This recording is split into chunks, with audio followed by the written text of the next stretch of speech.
Mirror, mirror on the wall, who's the greatest retainer of them all? Nowadays, with such an incredible emphasis on retainers from Fates, our mind tends to drift to people like Severa and Baraka, Odin and Niles, Kagero and Saizo, when it comes to retainer duos. And even if you ask a Fire Emblem fan who their favorite retainer is, the likelihood that you'll get a Fates character is quite high. But what if I told you there was one particular retainer in Fire Emblem that outshines the rest of the Fates cast? What if I told you that this character didn't even come from FE14? Perhaps another dimension? Perhaps from another time? Well, that's enough thinking, because it's time I talk about the greatest retainer to ever grace Fire Emblem, at least in my opinion, and his name is Ford. Yep, Ford, the Red Christmas Knight of 2003's Sacred Stones. I told you this was going to be a Christmas special. So let's start with a very brief backstory of Ford. Ford, Knight of the Country of Renee, is Ephram's retainer along with his best friend Kyle, a stuffy yet hot-headed fellow cavalier. Ford also has a younger brother named Franz, a more novice knight of Renee. Ford has a personality that is typical for the less serious social knight.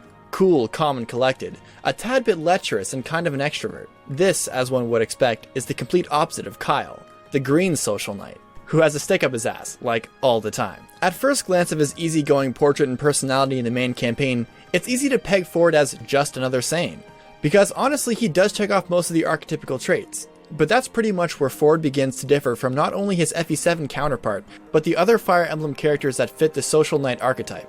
As this video will explain, Ford not only nails the archetype, but his supports take his character far beyond what one would expect for a Fire Emblem character, let alone as a supporting cast member.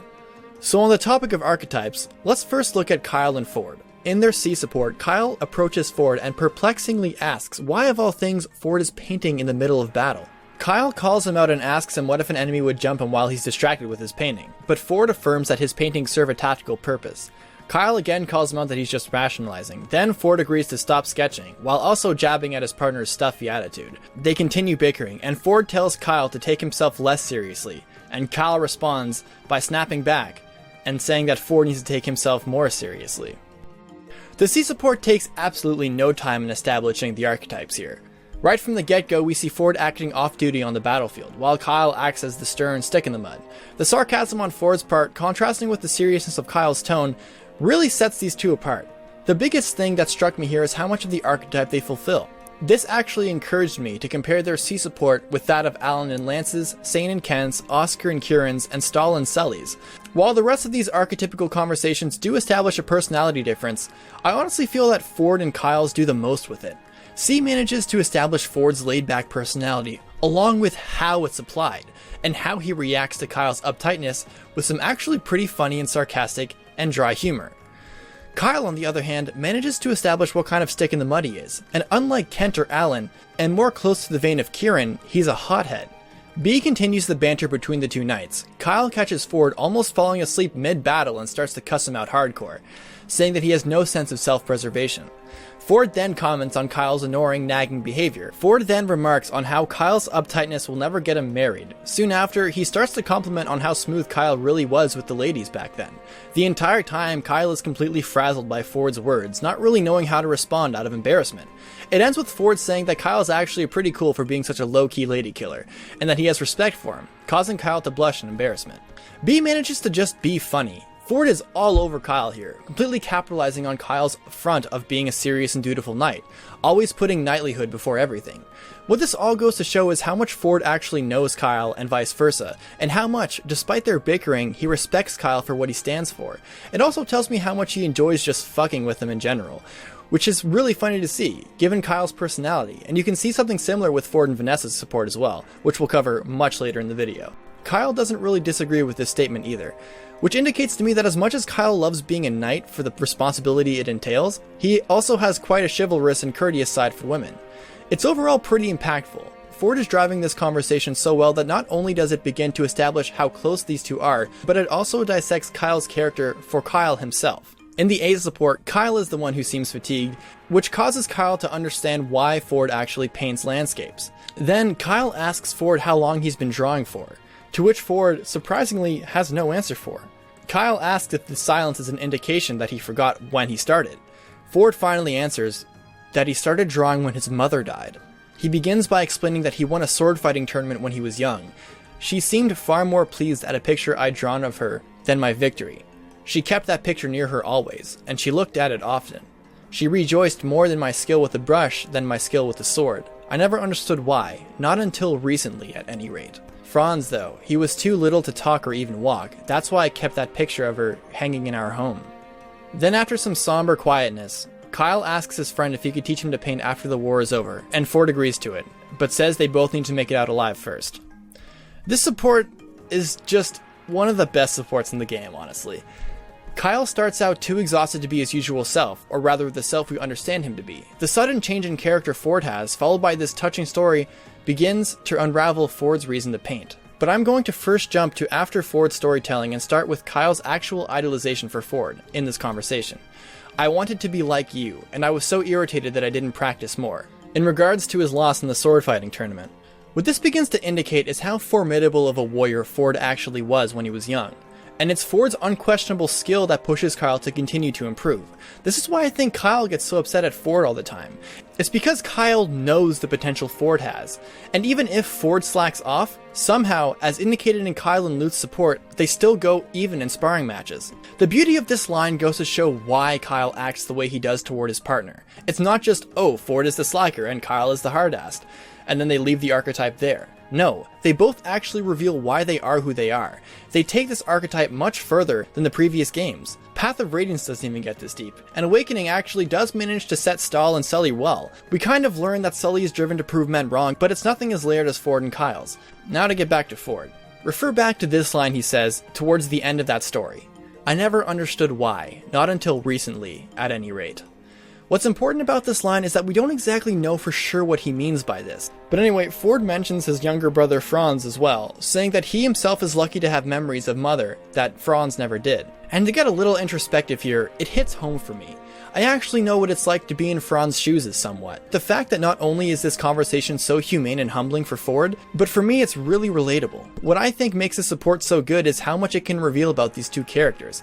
It does an incredibly smooth job transitioning from one side of Ford to the other, and it's the chemistry that Ford and Kyle have that makes the support work so well, even if they initially clash. And their actual clashes have a reason. Like I said, it isn't just Kyle is the stuffy Green Knight and Ford is the lazy Red Knight. And it's all revealed in such a concise and touching way. It completely takes the archetype and drives it so incredibly deep, more so than any other red-green social knight support ever has before, and still, even after a decade, isn't topped. And finally, compared to Fates' best retainer conversations, be it Laszlo and Perry, Sizer and Kagero, Baraka and Selena, Ford and Kyle's drop hints that provide context for other support conversations either character has.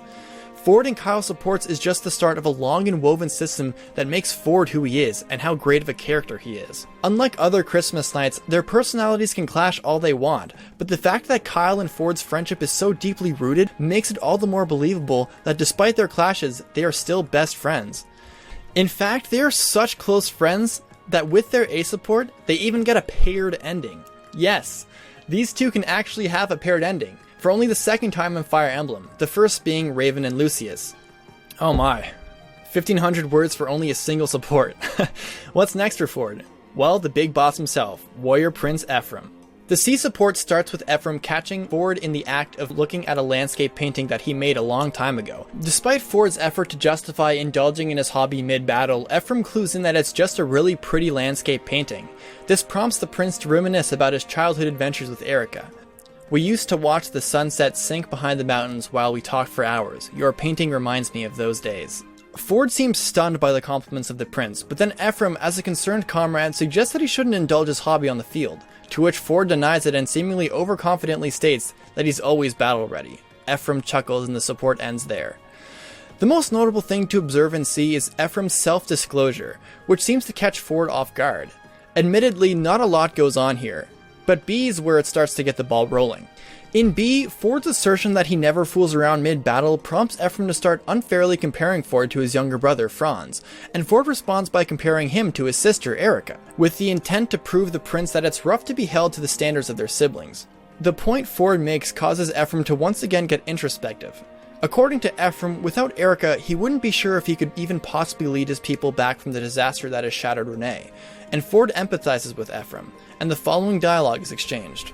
I think I understand what you mean, Prince. When we lost our parents, I was shattered. Franzs helped me get back on my feet. If I didn't have his help then, I don't know where I'd be today. We are who we are now because they always stood by us. Let's end this war quickly, Ford. For them. Especially for them.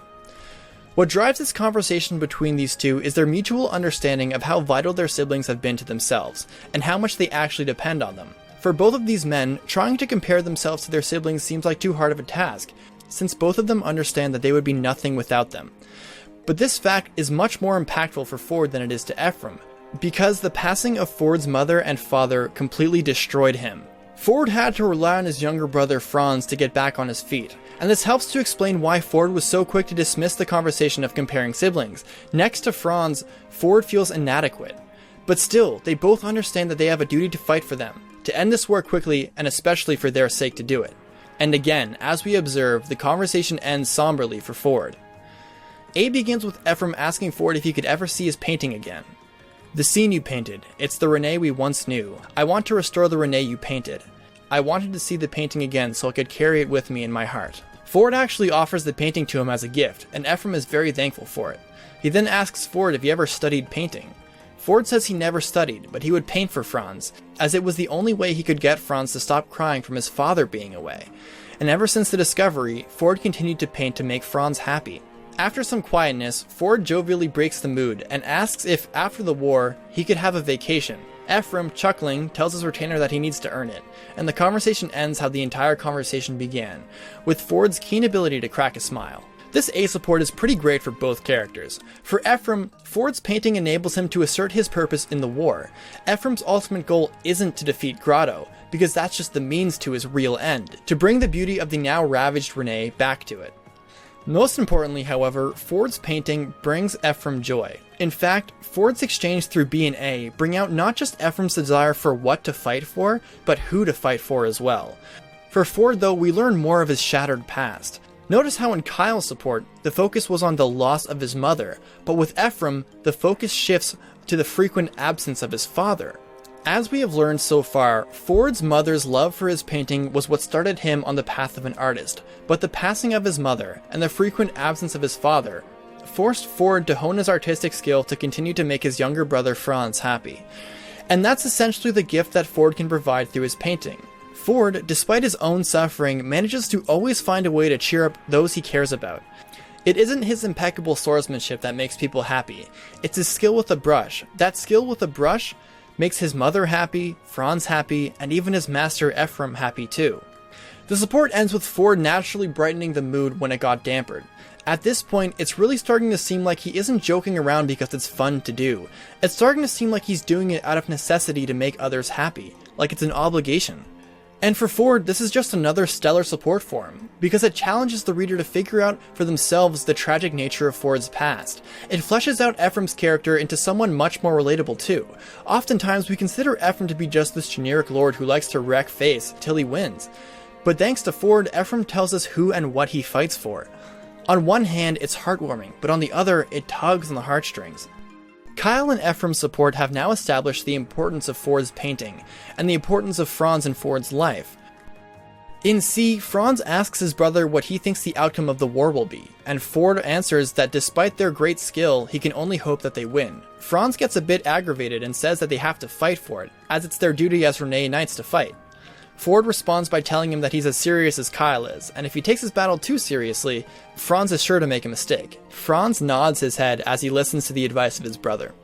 C pretty much establishes how different Franzs is from Ford, and while we know Ford to be a slacker, his brother reminds him more of Kyle. But unlike Kyle, Franzs is more willing to accept Ford's laid-back attitude and advice. In support B, the brothers talk about their hobbies, and Franzs begins to explain what he enjoys about fishing. Not only does he enjoy the patience needed to fish, and the fact that it develops his arm strength, he also feels at peace when doing it. Ford then gives more advice to his younger brother. Ford suggests that rest is important, and he also encourages Franzs to catch a big fish when he's off duty for the army. Franzs and Ford act the way they did in C, with Franzs looking up to Ford and absorbing what he has to say like a sponge. It might not be much, but it is relatable, as that's kind of what's expected as a younger brother to an older one. The support A is where things start to get interesting though. After finishing the fish that his brother caught, Franzs says that he feels a bit guilty for fishing even though he was off duty, but Ford assures him that as long as it pleases everyone, there's no harm done. Franz pauses, then tells Ford that he just realized something, that his older brother is his role model. Ford, completely stunned, opens the door for Franz to justify his statement.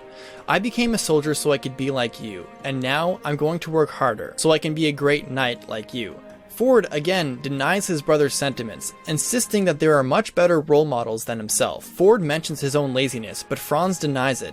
He states that being lazy is just part of his charm, but once the battle starts, everyone sees how mighty Ford actually is. Franz continues and says that the entire act of playing the fool is just a front so he can raise the spirits of the wary soldiers around him, and Ford responds with nothing. Franz continues, saying that Ford is actually so skilled that he's better than any soldier in Renee, Frelia, or Grotto. And lastly, that his landscape paintings have battle applications. But as we have learned in Ephram's support, that's not the case. But Franz presses on anyway. He tries to continue his hero worshipping, and challenges Ford to think why he only paints landscapes and nothing else. After hearing this line, Ford's mood becomes somber as he answers that the last portrait he ever drew was of their mother. But quickly afterwards, Ford snaps back into character, dismissing his sudden mood change, and insists that he's really surprised at Franz's statement, and that he should instead look to General Seth for admiration. Franz then leaves, and we are left with this line from Ford. Franz, I need you to survive this war. You and I will go home together. When this war is over, you and I will go home and rebuild our lives. Suddenly, the sponge-like behavior that Franz displays is even more justified. Not only does Franz clearly look up to Ford, but it takes a whole new meaning when Franz realizes that Ford is his role model. Everything we've come to understand Ford as, this lazy knight who just likes to goof off, doesn't necessarily get thrown out the window, but it gets slightly redefined. Franz should know Ford better than anyone, so believing what Franz says does have merit to it. Ford jokes around not because he wants to, it's because he feels that he's obligated to raise the spirits of his peers, which is something we started to learn in his and Ephram's A support. Not only that, but Ford is one of the, if not most, skilled warriors in the continent. It does make me wonder if Franz is now just talking out his ass, but consider what we've learned about Ford so far.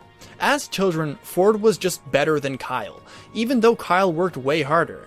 And now, Ford is the retainer to Ephram, a warrior prince who literally decimates armies with just him, Ford, and Kyle. And yet Ford, despite the responsibility, still can indulge in his hobbies on the battlefield. Why? Because Ford is low-key so talented he can afford to fuck around. The only thing actually holding Ford back from legitimately being the strongest warrior in Renee, but not necessarily the entire continent like Franz suggests, is that, put it simply, he just can't be bothered to work harder than he is. In Ford's mind, his current output is enough to satisfy what being the retainer to Ephram entails, and honestly, that's kinda badass. But back to speaking about his hobbies, notice how troubled Ford gets at Franz's question about only painting landscapes. As you can see, Ford becomes entranced, quietly remembering why he only paints landscapes.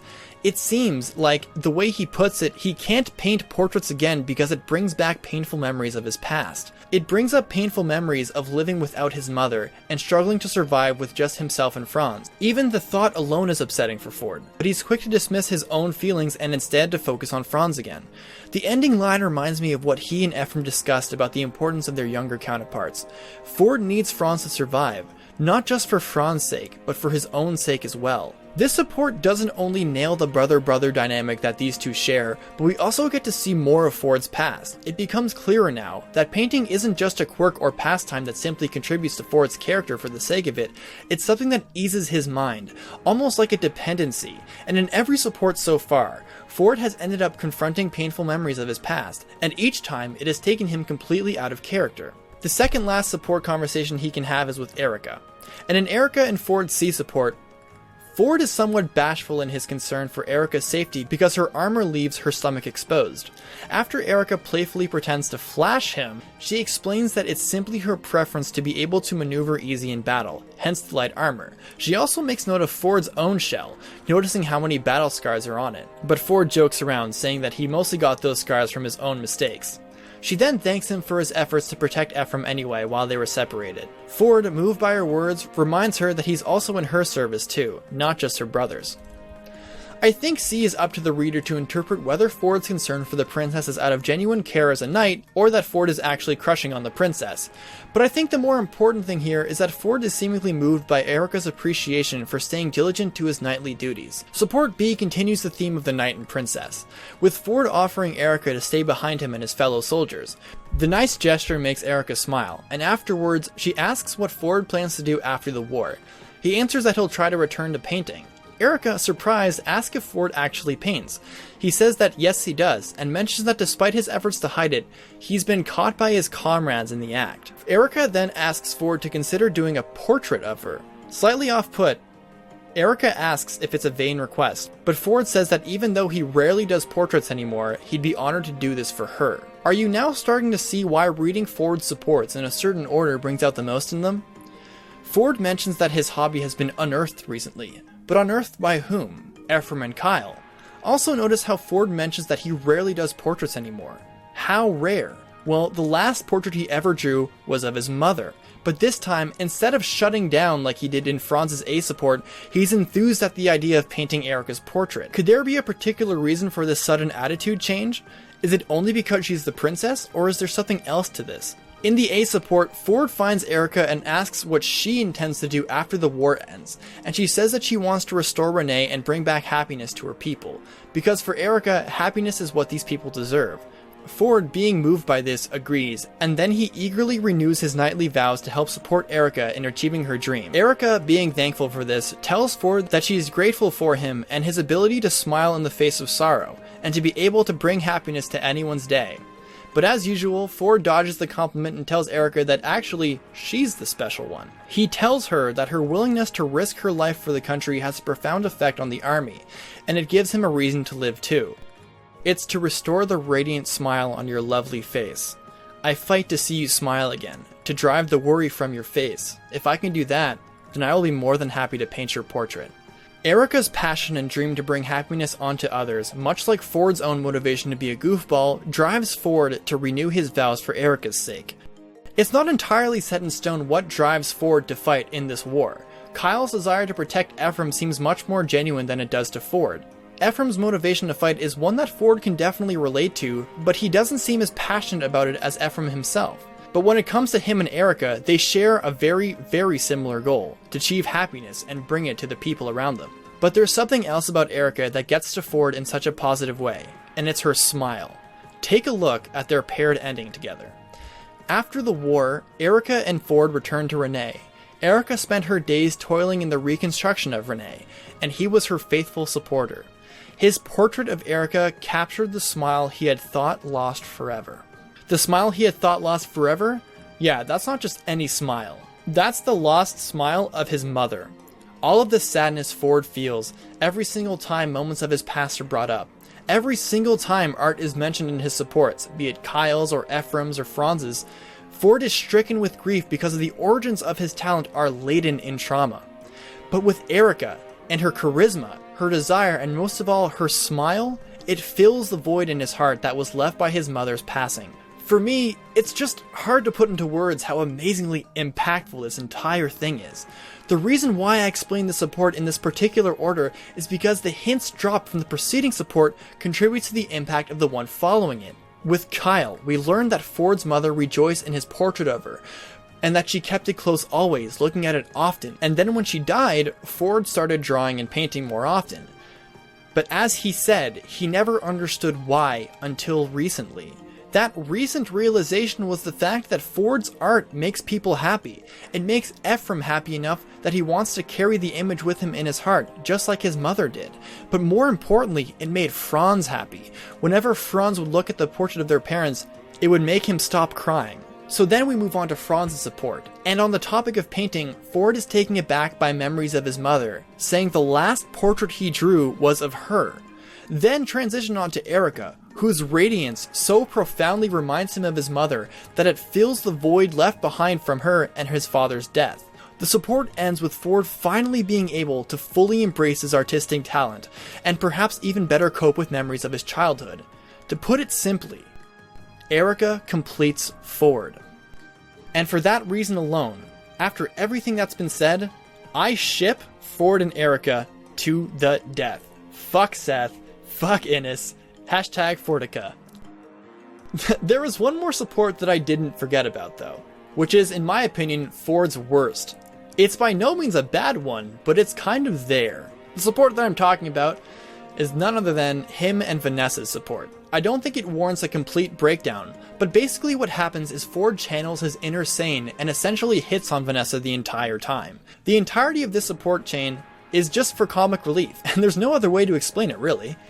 In C, Ford is literally napping on the battlefield, and Vanessa angrily tries to wake him up but gives up and leaves. In B, Vanessa calls out Ford on his bad habit of napping on the battlefield. Ford defends himself and says it's all part of his battle plan. She mentions that his lack of planning for anything is completely different from her prince, Innes. Ford starts to get a sense of Vanessa's crush on her own prince and then starts to make fun of her for it, which prompts her to leave. In A, Vanessa approaches Ford and says that she was wrong about him, and she figures out that Ford has been quote-unquote working behind the scenes for her. Ford chuckles, then literally starts to hit on her right then and there, talking about the aura that he felt resonating from Vanessa when she first flew over him while he was napping back in their sea support. He then asks her if she'd like to feel his energy too, to which she awkwardly says that she'll think about it, and then she leaves. And that's all there is to it. Throughout C and B, support seems kind of stagnant and pointless, and pretty ridiculous. Like, why would Ford be sound asleep on the battlefield? The sketching thing I can buy, because at least he's, well, awake. But here it's just silly. Ford also indulges in his other pastime, making people embarrassed. You know, I think he just has an affinity for shaking up sticks in the mud, huh? Even the A support is kind of silly too. I seriously have no idea what Vanessa and Ford could possibly mean by working behind the scenes. Is it making her patrol easier? Sharpening her weapons? Pampering her Pegasus Titania? It's pretty unclear. Ford pulls out this random bullshit thing about auras and literally asks Vanessa if he wants to feel his too. In a vacuum, this support is not that great. He's just channeling his inner sane, and what it means to be the less formal knight of the pair. And you know what? I think that's why I don't have much of a problem with this support anyway. Sure, it's not as good as his other supports, but Ford can just be himself here. His tragic past isn't ever being brought up, his knightly duties are never being questioned, and he's given free rein to just have fun. And for this instance, given everything that happened in his 4 other ones, I think Ford just deserves to have fun a little bit. And that's all 5 of Ford's supports explained. Whew. As you can probably guess at this point, Ford is one of my favorite characters in Fire Emblem. Period. I've never gone so far to break down a single character thus far, but man, he's just so great. He really captures what Fire Emblem is all about in the end, doesn't he? Fire Emblem is a franchise based on princes and knights and magic and dragons, and it's sprinkled with delightfully unique and colorful characters, each with backstories and traits that separate them from their other comrades, and Ford just checks off all the boxes. Ford fills a classic Fire Emblem archetype. He's a charming, colorfully written knight in service of his prince, but more than that, he is an incredibly deep character. And each of his supports, regardless of their quality, help flesh him out in such a unique way. It's not often where I can look at a character like a puzzle and try to order them and piece them together through their interactions with others, and end up with this near story of its own forming right in front of my eyes. And more on a personal level, I just always liked Ford when I was a kid, and I think his type of character is just a staple, sort of fan favorite. Characters like Saul, Saint, and Gotri, whose womanizing ways never seem to work out for them, have always been the most charming in the franchise. But what makes Ford different is that Sacred Stones takes him so much further than the gimmicks of anyone mentioned above, anyone in this archetype, and any other retainers and fates. Not only that, but in a game with only 5 support conversations per character without S supports, Ford is quality over quantity personified. And that, my friends, is why Ford is my favorite retainer and Christmas Knight in the franchise. Period.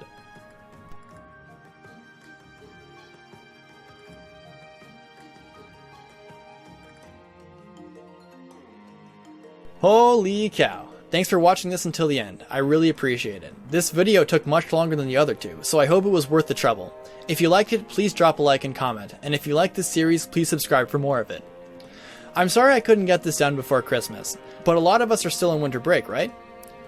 Enjoy the rest of the holidays, folks. I hope your family gatherings are filled with joy, just like mine was. And I wish you all a happy 2017. Tell your family you love them, and heck, draw them a picture too. Deuces.